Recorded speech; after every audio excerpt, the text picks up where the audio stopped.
पूर्ण चंद्र की रोशनी पुण्य लाए साथ, मार्गशीर्ष की पूर्णिमा हर ले सारे क्लेश, धन धर्म आरोग्य दे शुभता का विस्तार, पूर्णिमा की ज्योति से मिटे अज्ञान अंधकार। ओम श्री महालक्ष्मी नमः।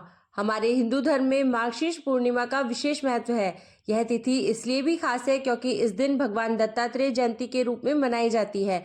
इस दिन मां अन्नपूर्णा की जयंती भी मनाई जाती है और इस दिन श्री सत्यनारायण भगवान जी का पूजन करके रात के समय चंद्र देवता का पूजन भी किया जाता है। पूर्णिमा की तिथि चंद्र देवता को समर्पित होती है।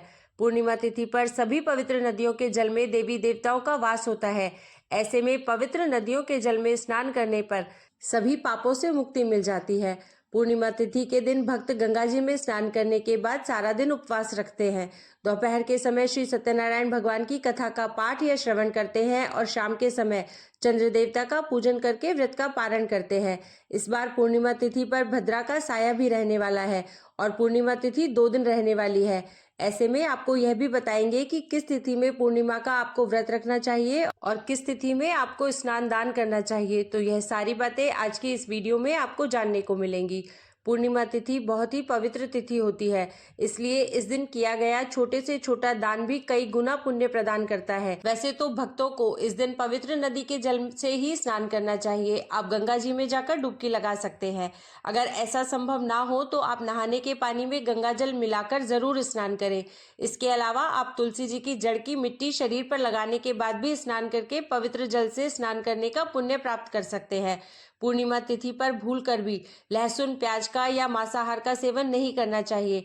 नाखून, बाल इत्यादि नहीं काटने चाहिए और इस दिन आप पवित्र वृक्षों के नीचे या मंदिर में दीपदान कर सकते हैं। इस बार 14 दिसंबर शनिवार को भद्राकाल शाम 4:58 से शुरू होगी, जो कि अगले दिन यानी 15 दिसंबर को सुबह 3:42 पर समाप्त होगी और इस बार भद्रा का वास स्वर्ग लोक में होगा। ऐसी मान्यता है कि जब भी भद्रा का वास स्वर्ग लोक में या पृथ्वी लोक पर होता है तो यह शुभ होता है। ऐसे में भद्रा का विचार आपको नहीं करना चाहिए और शाम के समय जो भी पूजा पाठ है या व्रत का पारण करना है वह आप कर सकते हैं। पूर्णिमा तिथि प्रारंभ होगी 14 दिसंबर शनिवार को शाम 4:59 से और 15 दिसंबर रविवार को दोपहर 2:31 तक पूर्णिमा तिथि समाप्त होगी।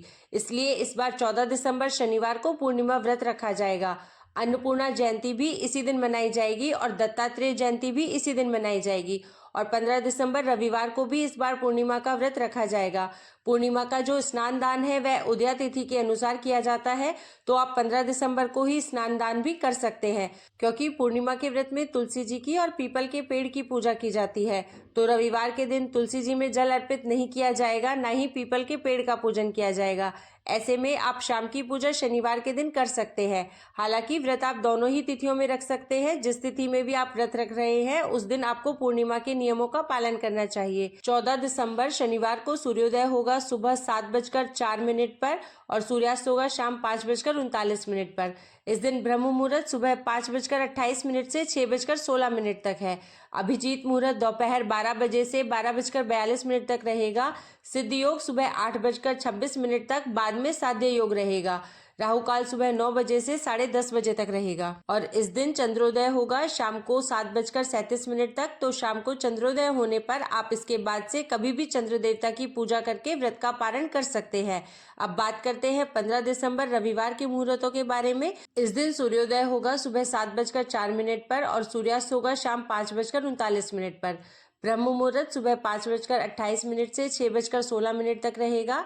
साध्य योग सुबह 5:07 तक, बाद में शुभ योग रहेगा। यदि आप अपनी किसी खास मनोकामना के लिए कोई उपाय करना चाहते हैं तो आप शुभ योग में कर सकते हैं। अभिजीत मुहूर्त दोपहर 12 बजे से 12:43 तक रहेगा, जिसमें आप श्री सत्यनारायण भगवान की पूजा करके कथा का श्रवण कर सकते हैं। अमृतकाल शाम 6:06 से 7:36 तक रहेगा। राहु काल रहेगा शाम 4:30 बजे से 6 बजे तक। राहु काल को अशुभ मुहूर्त माना जाता है, तो कोई भी शुभ काम आप इस समय में ना करें। अब जानते हैं रविवार के दिन चंद्रोदय के समय के बारे में। तो इस दिन चंद्रोदय होगा शाम 5:36 पर। हालांकि पूर्णिमा तिथि दोपहर तक ही समाप्त हो जाएगी क्योंकि यही कारण है कि जब भी लोग पूर्णिमा का उपवास रखते हैं तो शाम को जिस समय चंद्रमा उदय हो रहा हो उस समय पूर्णिमा तिथि यदि विद्यमान होती है तो उस तिथि में पूजा करना या व्रत करना ज्यादा सही मानते हैं।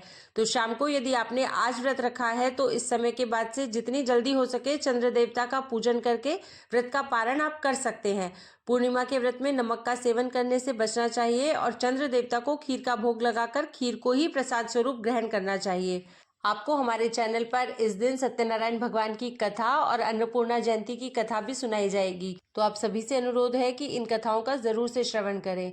और यदि आपको वीडियो में दी गई जानकारी उपयोगी लगी हो तो वीडियो को लाइक करें, चैनल को सब्सक्राइब करें और कमेंट बॉक्स में जय मां लक्ष्मी जरूर लिखें।